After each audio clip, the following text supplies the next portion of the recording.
5वीच्या पूर्व उच्च प्राथमिक शिष्यवृत्ती परीक्षेचा जो अभ्यासक्रम आहे त्या अंतर्गत आपण मागच्या व्हिडिओमध्ये बुद्धिमत्ता चाचणी विषयाची चर्चा केली होती. आता आपण गणित या विषयावर थोडीशी अभ्यासक्रम, घटक आणि भारांश याच्यावर आधारित आपण थोडी चर्चा करूया. आता गणित हा जो विषय आहे त्यामध्ये पहिला जो भाग आहे त्यामध्ये तो आहे संख्याज्ञान. आता हे संख्याज्ञान घटकामध्ये आपल्याला माहिती आहे की आंतरराष्ट्रीय रोमन संख्या चिन्हे आहेत, त्याच्यावर आधारित प्रश्न विचारले जातात. संख्यांवर आधारित म्हणजे संख्यांचे वाचन, 10 अंकांपर्यंतच्या संख्यांचे वाचन आणि लेखन, दर्शनी किंमत, स्थानिक किंमत, विस्तारित किंमत, मोठ्यात मोठी लहानात लहान संख्या तयार करणे, संख्यांचा चढता उतरता क्रम तुलना करणे, तसेच 1 ते 100 संख्यांवर आधारित प्रश्न.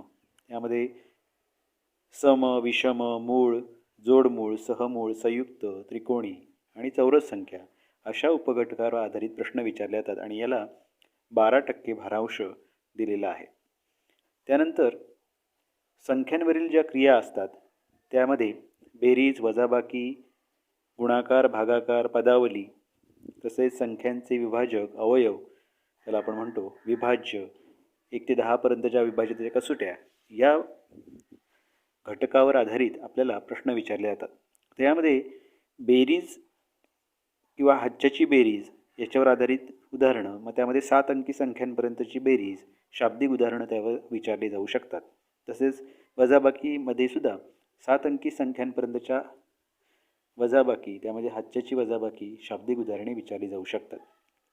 गुणाकारामध्ये 5 अंकी गुणिले 3 अंकी संख्यापर्यंत आणि भागाकारामध्ये 5 अंकी भागिले 2 अंकी संख्येपर्यंत प्रश्न विचारले जाऊ शकतात. आणि या सर्व संख्यांवरील क्रिया या घटकावर 20% भारांश आपल्याला परीक्षेमध्ये दिलेला आहे. त्यानंतर अपूर्णांक हा जो घटक आहे त्याच्या अंतर्गत व्यवहारी अपूर्णांक, सममूल्य अपूर्णांक, दशांश अपूर्णांक या उपघटक यामध्ये समाविष्ट आहेत. आता व्यवहारी अपूर्णांकामध्ये समछेद, भिन्नछेद अपूर्णांकांचा लहान मोठेपणा यावर आधारित प्रश्न विचारले जातात. चढता उतरता क्रम, बेरीज, वजाबाकी, गुणाकार ह्या क्रियांवर आधारित प्रश्न विचारले जाऊ शकतात. तसंच अंशाधिक, छेदाधिक व पूर्णांकयुक्त अपूर्णांक याच्यामध्ये परस्पर रूपांतर यावर आधारित प्रश्न विचारले जाऊ शकतात. सममूल्य अपूर्णांक, त्यानंतर दशांश अपूर्णांक यामध्ये वाचन, लेखन, दशांश अपूर्णांकांमध्ये स्थानिक किंमत, दशांश अपूर्णांक उपयोग, तसेच बेरीज, वजाबाकी या क्रियांवर आधारित प्रश्न विचारले जाऊ शकतात. आणि या अपूर्णांक या घटकांतर्गत जो भारांश आहे तो आहे 14%. त्यानंतर मापन व महत्त्वमापन, मापन किंवा महत्त्वमापन याच्यावर आधारित लांबी, वस्तुमान, धारकता म्हणजे दशमान परिमाण, परस्पर रूपांतर याच्यावर आधारित प्रश्न विचारले जाऊ शकतात. आता बेरीज, वजाबाकी व शाब्दिक उदाहरणे ह्या क्रियांचाही यामध्ये समावेश होऊ शकतो. कालमापनामध्ये घड्याळावर आधारित प्रश्न, त्यामध्ये मध्यान्हपूर्व, मध्यान्होत्तर, तास, मिनिटे, सेकंद, परस्पर रूपांतर यावर आधारित प्रश्न आपल्याला विचारले जाऊ शकतात. तसंच बेरीज, वजाबाकी आणि शाब्दिक उदाहरणांचाही यामध्ये समावेश असतो. दिनदर्शिकेवर आधारित प्रश्न, तसंच कागद मापन, रीम, दस्ता इत्यादी जी परिमाणं आहेत त्यावर आधारित प्रश्न, नाणी, नोटा यामध्ये रुपये, पैसे, परस्पर रूपांतरणावर आधारित प्रश्न विचारले जाऊ शकतात. तसंच मूलभूत क्रियांवर आधारित म्हणजे खरेदी व विक्री संबंधी उदाहरणे यामध्ये विचारली जाऊ शकतात. आणि या मापन किंवा महत्त्वमापन या घटकावर 20% भारांश आपल्याला दिलेला आहे. व्यावहारिक गणित, या व्यावहारिक गणितमध्ये नफा तोटा, शेकडेवारी, सरळ व्याज या प्राथमिक माहितीवर आधारित उदाहरणे आपल्याला विचारली जाऊ शकतात आणि याला 16% भारांश आहे.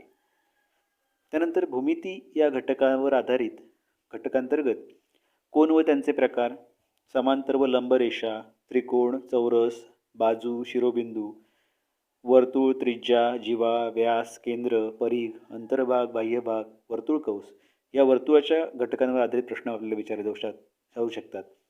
त्याचप्रमाणे परिमिती या उपघटकांतर्गत त्रिकोणाची परिमिती असेल, आयताची परिमिती असेल, चौरस किंवा इतर कोणत्याही बहुभुजाकृतीची परिमिती शोधणं यावर आधारित उदाहरणं आपल्याला विचारली जाऊ शकतात.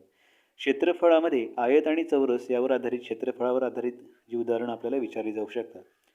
त्रिमिती वस्तू, त्यांची घडणी अशावर आधारित प्रश्न, तसंच आकृतिबंध, विविध आकृतिबंधावर आधारित प्रश्न, इष्टिकाचिती व घन याच्यामध्ये इष्टिकाचिती किंवा घनाच्या कडा किती, शिरोबिंदू किती, पृष्ठे किती अशा आधारित आपल्याला प्रश्न विचारले जाऊ शकतात आणि याला 14% भारांश एकूण या भूमिती घटकांतर्गत आपल्याला दिलेला आहे. त्यानंतर चित्रालेख. आलेख या घटकामध्ये चित्रालेखामध्ये चित्ररूप माहितीचं आकलन आपल्याला कशा प्रकारे होतं आहे हे पडताळा घेण्यासाठी किंवा याच्यावर आधारित आपल्याला 4% भारांश असलेले प्रश्न आपल्याला विचारले जाऊ शकतात.